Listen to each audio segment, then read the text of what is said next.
Welcome students last time हमने circle chapter finish किया था। आज हम नया चैप्टर शुरू करेंगे और ये आपका 8th चैप्टर है, introduction to trigonometry.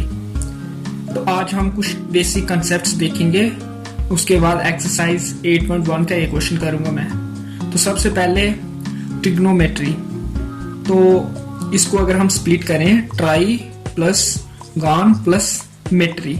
Try means 3, gon means sides और मेट्री मीन्स मेजरमेंट।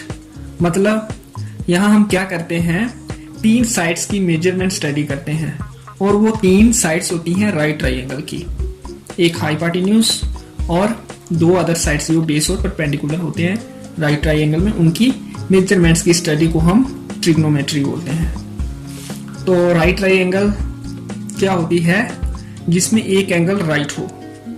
तो जैसे PQR राइट ट्राइंगल है, राइट एंगल डेट Q। तो 90 डिग्री के सामने वाली जो साइड होती है वो हाइपोटेन्यूज होती है और जो 2 अदर साइड्स हैं हाइपोटेन्यूज के अलावा वो एक परपेंडिकुलर होती है और एक बेस होती है। जैसे अगर हम P एंगल के लिए बेस देखें तो वो PQ है और जो तीसरी साइड है वो फिर परपेंडिकुलर हो जाती है।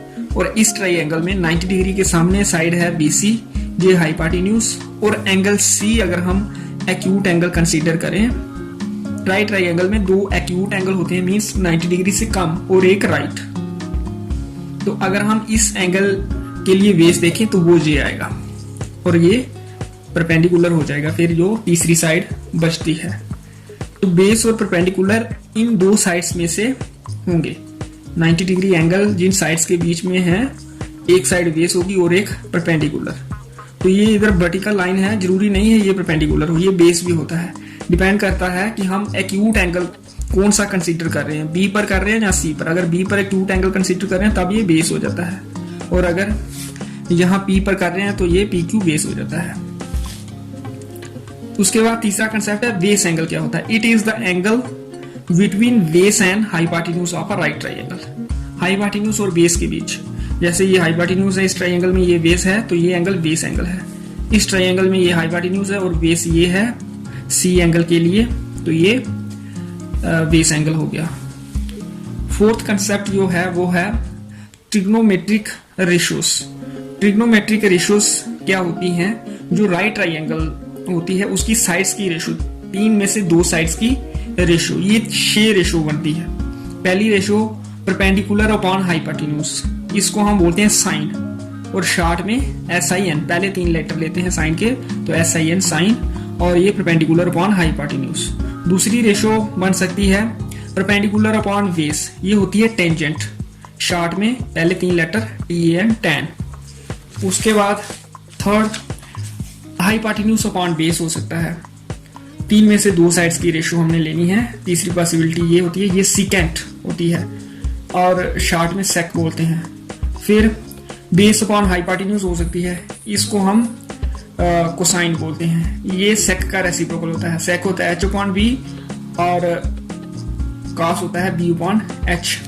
फिर कोटेंजेंट, शॉर्ट में कॉट, ये टैन का रेसिप्रोकल होता है, टैन होता है P/B और ये होता है B/P। और लास्ट में कोसिकेंट, शॉर्ट में ये बनता है, अगर पहले 3 लेटर हम लेते तो ये भी कॉस बन जाता COS, इसलिए जब हम पहले 5 लेटर लेते हैं तो ये होता है हाइपोटेन्यूज अपॉन परपेंडिकुलर, और ये साइन का रेसिप्रोकल होता है, साइन होता है P/H, ये होता है H/P। तो इन 6 ट्रिग्नोमेट्रिक रेशियोज को याद रखने के लिए एक फॉर्मूला बनाया गया है टेबल की फॉर्म में। हम ये टेबल बनाते हैं, 3 रोज, पहले 3 कॉलम्स पहली रो में और दूसरी रो में भी 3 कॉलम, इस तरह का टेबल बनाना है, 2 रोज और 3 कॉलम। और इधर लिखते हैं हम PBPHHV।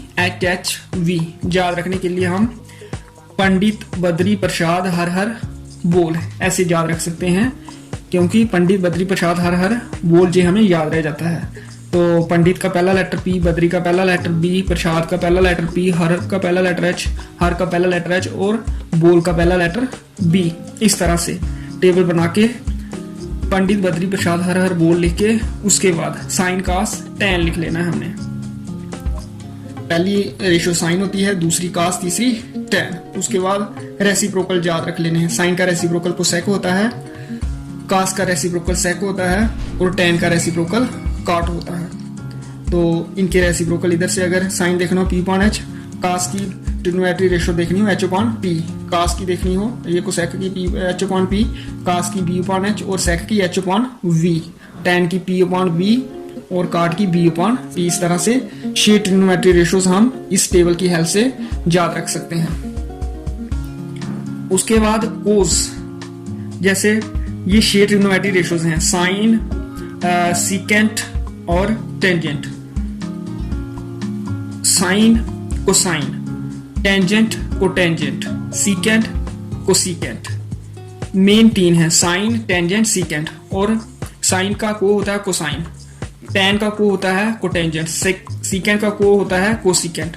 और अगर कोई पूछे कास का को साइन, काट का को टैन, कोसेक का को सेक, तो को भी आपने याद रखने हैं। जो टैन और काट का रिलेशन है ये आपस में रेसिप्रोकल भी हैं और आपस में को भी हैं।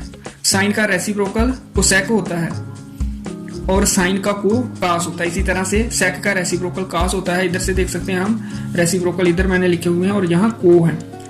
कोस के लिए आपने याद रखना है कि मेन जो रेशियोज हैं साइन, टेंजेंट और सीकेंट, और उनके साथ जब को लग जाए, साइन के साथ लगे तो कोसाइन, टेंजेंट के साथ कोटेंजेंट और सीकेंट के साथ कोसीकेंट। ये 5वां कंसेप्ट है, ये बाद में यूज करेंगे। इस एक्सरसाइज में ये ट्रिग्नोमेट्री रेशियो का कंसेप्ट यूज होना है और पाइथागोरस थ्योरम। ये हमने ट्राइंगल्स चैप्टर जब किया तब भी काफी यूज किया इसको। Hypotenuse square equal to perpendicular square plus वे स्क्वायर, ये भी आपने याद रखना है। और अभी हम ये क्वेश्चन करेंगे आज। Question number 1 of exercise 8.1। In triangle ABC right angle at B, AB equal to 24 centimetre, BC equal to 7 centimetre, determine sine A cos A, sine C cos C। एक ट्राइंगल गिवन है जो right angled है B पर, AB 24 गिवन है, BC 7 centimetre, और हमें ये 4 ट्रिग्नोमेट्री रेशियोज फाइंड करनी है। जब भी ट्रिग्नोमेट्रिक रेशियोज हमने फाइंड करनी हो, सबसे पहले राइट ट्राइंगल की तीनों साइड्स हमारे पास होनी चाहिए। 2 साइड्स गिवन है तो पाइथागोरस थ्योरम का यूज करके तीसरी साइड हमने निकालनी है। जब तीनों साइड्स हमारे पास हों तो फिर हम कोई भी ट्रिग्नोमेट्री रेशियो फाइंड कर सकते हैं, ये पंडित बद्री प्रसाद हर बोल वाला फार्मूला यूज करके। सबसे पहले गिवन सिचुएशन जो है वो दिखाई गई है फिगर में। यहाँ मैंने 2 बार सेम ही ट्राइंगल ड्रा की है, क्योंकि एक बार हमने ट्रिग्नोमेट्री रेशियोज ए एंगल के लिए फाइंड करनी है और दूसरी बार सी एंगल के लिए। अगर यहाँ एक्यूट एंगल चेंज हो जाए, राइट ट्राइंगल में 2 ही एक्यूट एंगल होते हैं, एक तो राइट एंगल होगा, एक्यूट एंगल ए भी हो सकता है, सी भी हो सकता है। अगर ए उसने दिया है एक्यूट एंगल तब ये वाली साइड बेस बन जाएगी, अगर सी दिया है तो तब ये बेस बन जाएगी। और हम शो कर देते हैं एंगल को मार्क करके, यहाँ एक्यूट एंगल ए है और यहाँ सी है। सबसे पहले हमने तीसरी साइड फाइंड करनी है पाइथागोरस थ्योरम का यूज करके। Hypotenuse square equal to squares of sum of other 2 sides. Other 2 sides हैं AB और BC, AB square plus BC square. AB given है 24 और BC गिवन है 7। 24 का स्क्वायर 576 और 7 का स्क्वायर 49, इनका सम आ जाएगा 625। ये स्क्वायर है 25 का, स्क्वायर स्क्वायर कैंसिल होगा और हमें इसी मिल जाएगा 25। ये हमने फाइंड करना था, फाइंड कर दिया। सेम ट्राइंगल है, 2 बार ड्रा की है, क्योंकि हमने एक बार एंगल ए के लिए ट्रिग्नोमेट्री रेशियोज फाइंड करनी है और दूसरी बार एंगल सी के लिए। पहले एंगल ए के लिए साइन ए और कास ए, तो इसलिए मैंने ये मार्क किया हुआ है एंगल ए। इसके लिए ये बेस है AB, ए एंगल के लिए BC परपेंडिकुलर है। तो साइन ए वो फार्मूला हमने याद करना है टेबल वाला, पंडित बद्री प्रसाद हर बोल। तो साइन ए होता है P/H, कास होता है B/H, पंडित बद्री प्रसाद हर बोल से हमें ये मिल जाएगा। साइन होता है P/H, कास होता है B/H। फिर यहाँ देखना है कि जहाँ एंगल ए है या सी है। तो पहले हमने 2 करने हैं एंगल ए के लिए, पहले 2 रेशियोज जो हैं, फिर एंगल सी के लिए। तो एंगल ए के लिए ये ट्राइंगल है, तो जहां परपेंडिकुलर ये BC आएगा, क्योंकि ये बेस है AB। तो P हमारा 7 है, यहाँ परपेंडिकुलर ये BC है, और हाइपोटेन्यूज तो यही है 25, चाहे एक्यूट एंगल ए हो चाहे सी हो। हाइपोटेन्यूज इसलिए 25 ही आएगा, और कास ए B/H VAB है, तो इसलिए यहाँ 24 आ जाएगा। उसके बाद जब सी एंगल है एक्यूट तब बेस हमारा ये बी सी हो जाएगा और A B perpendicular P upon H. P हमारा यहाँ 24 है इसलिए 24.25 आ जाएगी साइन सी, और cos C B upon H. Angle C के लिए बेस ये है 7, तो 7/25। इस तरह से ये 4 रेशोज हमने फाइंड करनी है। तो जैसे जैसे हम बाकी क्वेश्चन करेंगे इस एक्सरसाइज 8.1 के, तो हमें ये समझ आ जाएगा। पहला क्वेश्चन है इसलिए मुश्किल हो सकता है, नया चैप्टर है आपके लिए ट्रिग्नोमेट्री, इससे पहले आपने नहीं स्टडी की हुई है, तो बेसिक कंसेप्ट्स आप देखें उसके बाद ये क्वेश्चन करना। नेक्स्ट क्वेश्चन में कॉल करूंगा।